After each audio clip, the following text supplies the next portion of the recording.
Let's bring in South Carolina Senator Lindsey Graham. Mike Pompeo is answering a lot of questions today. That in particular was this concern that the United States is not at the table trying to figure out this problem. But the problem is super complex, lots of different moving parts.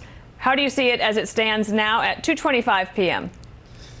I think Mike Pompeo is an outstanding choice to be Secretary of State. We need to be involved in what happens to Syria, not turn it over to the Russians, Iranians, or Turkey.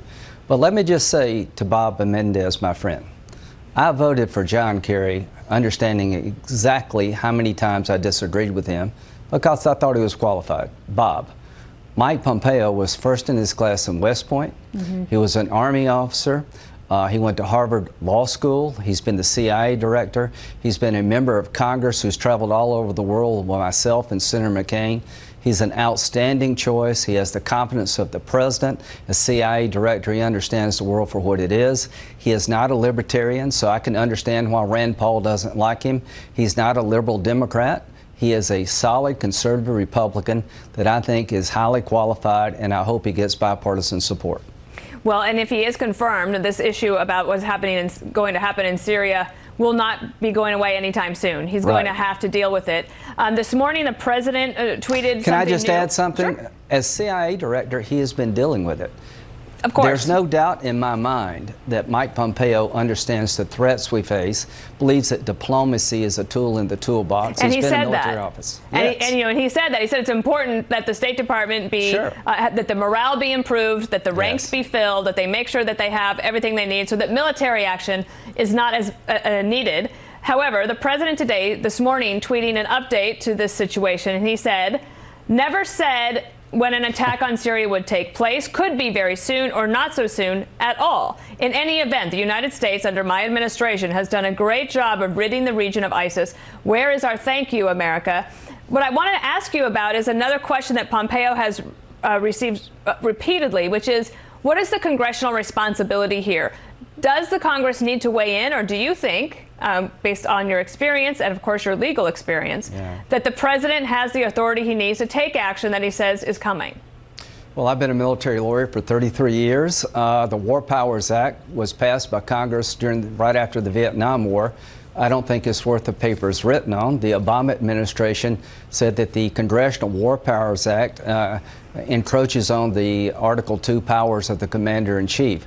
We've declared war in the history of the country congressionally 5 times. We've been in numerous military conflicts without declaring war and without authorization to use military force.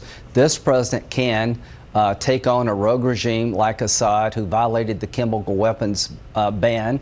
He can come to the aid of our friends in Israel who are facing threats from Syria. He has all the authority he needs as commander-in-chief.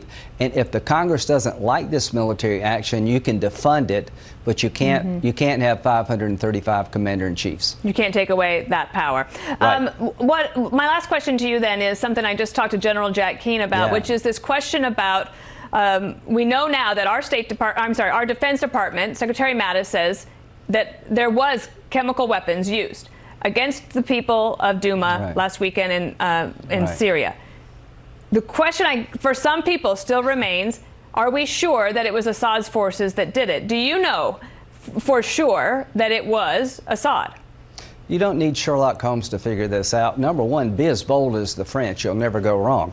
The French president is sure. The helicopter flew over the town. It was a Syrian helicopter. Something was dropped from the helicopter, and the people on the ground reacted to that something like it was a chemical attack. Let me tell you what President Trump thinks. He believes it was Syria. If he didn't believe that, why would he tweet out, "You're going to pay a big price, you animal, Assad. You kill children with a chemical attack. You're going to pay a big price"? President Trump has to believe it's Assad. If he doesn't believe it's Assad, that's the most reckless statement any president's ever made. I'm convinced it's Assad, but here's what I'm not convinced of. I'm not convinced that Assad's going to pay a big price. And if Assad doesn't pay a big price, we will. I'll let you leave it there as the last word. All right, Senator Lindsey Graham, thank you. Thank you.